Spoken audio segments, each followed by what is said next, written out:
So you know that applying to stages is an amazing way for you to get momentum, but it's not the only way that's incredibly effective. Better said, we're diving into more and more magical ways to not only create but also magnetize stages. And right now we find ourselves in level 2, where we will focus on, okay, there are stages that other people define as stages, and then they're asking speakers to join.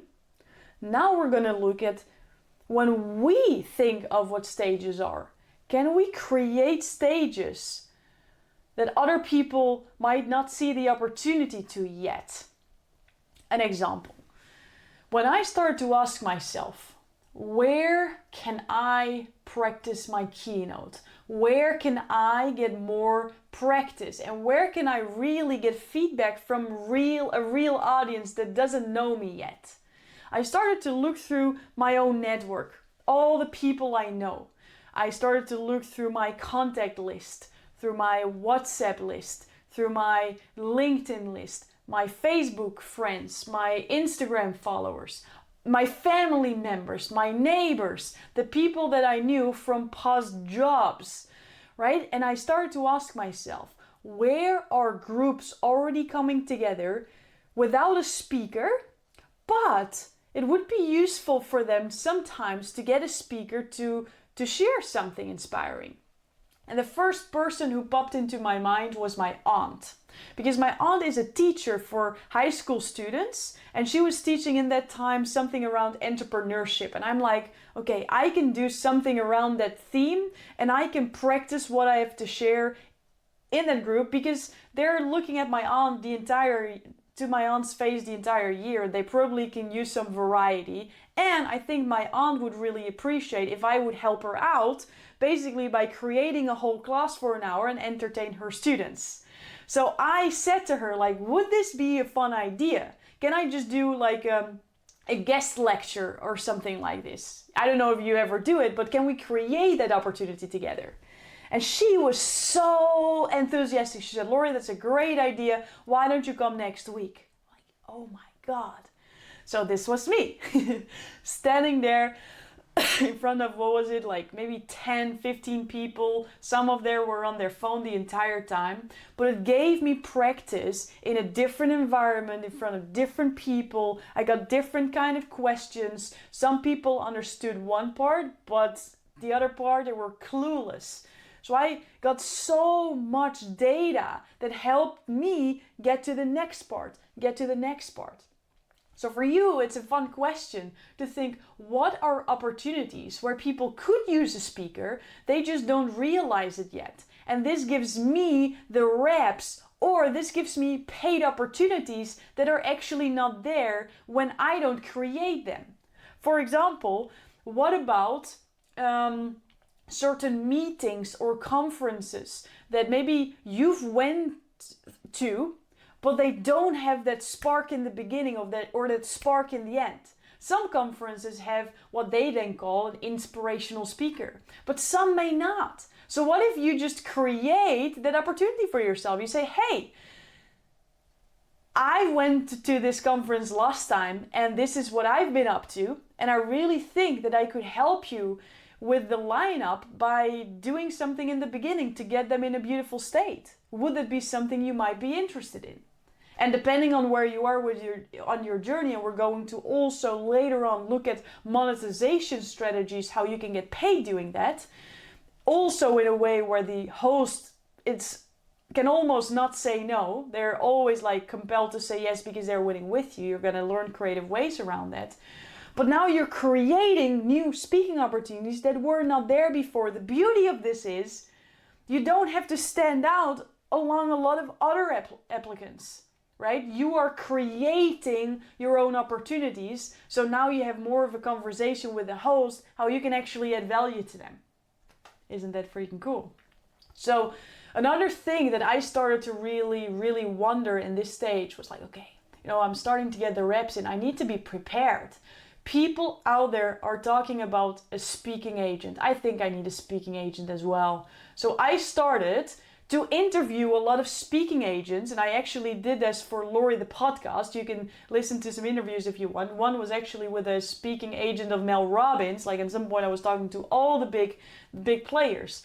And I found one of the biggest misconceptions about beliefs around speaking agents that I certainly had as well. Because my thought was, when I get an agent and then I have my keynote, I just need to wait and sit until they're gonna book me, right? Maybe you're there with me. You're like, okay, at some point I have the confidence around my keynote. I practiced it a couple of times. Now I'm gonna write an agent. They're gonna put me in their roster is what they call it. They put me in their roster and I'm on their website, and it's so super cool. And then I will be booked.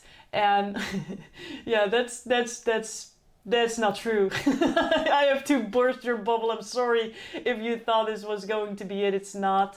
What they said, and I think that's a really beautiful way of explaining it, they really boost whatever there's already there.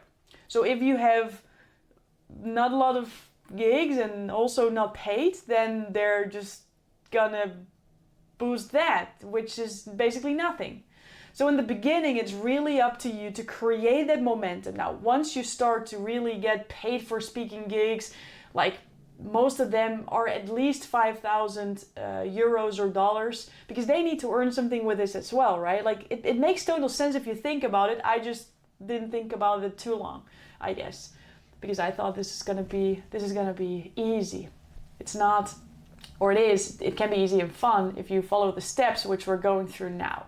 So what I would highly suggest is that you're going to apply to everything what we just talked about and stand out when you do that. Be personal, be heart-centered, and then now go through the list of people in your network and start to create new opportunities. And what other people have done is they started to see, a stage is not even only when I can speak in front of other people, but when I, for example, go to a training and the host of the training asks, what's your breakthrough or what's your aha moment? This is actually for me a moment where I can stand up for who I am.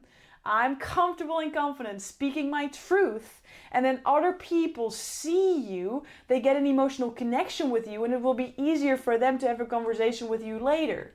Someone went to church and thought, you know what, why don't I just create a moment in church, because there's a lot of people listening to the priest anyways. There's so many places where people already come together that you're probably already part of, that you just never recognize the opportunity for you to create something. Groups you're in, accountability groups you're in, like all of those. Actually, let's finish off with one last moment. One time I was part of a training, a business training that was happening in Italy. It was absolutely beautiful. A lot of amazing savvy entrepreneurs were there. And there was already a schedule created. And when I was there,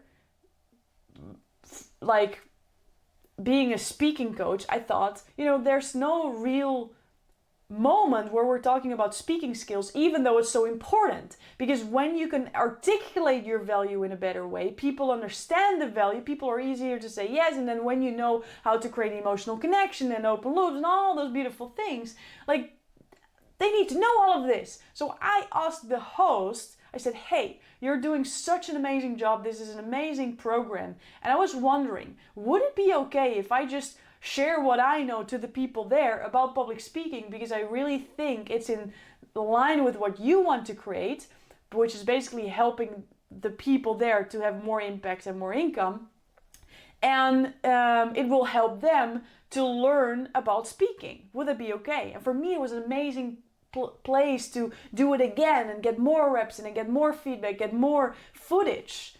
And he said, of course. I should have asked you, what do you think he would say?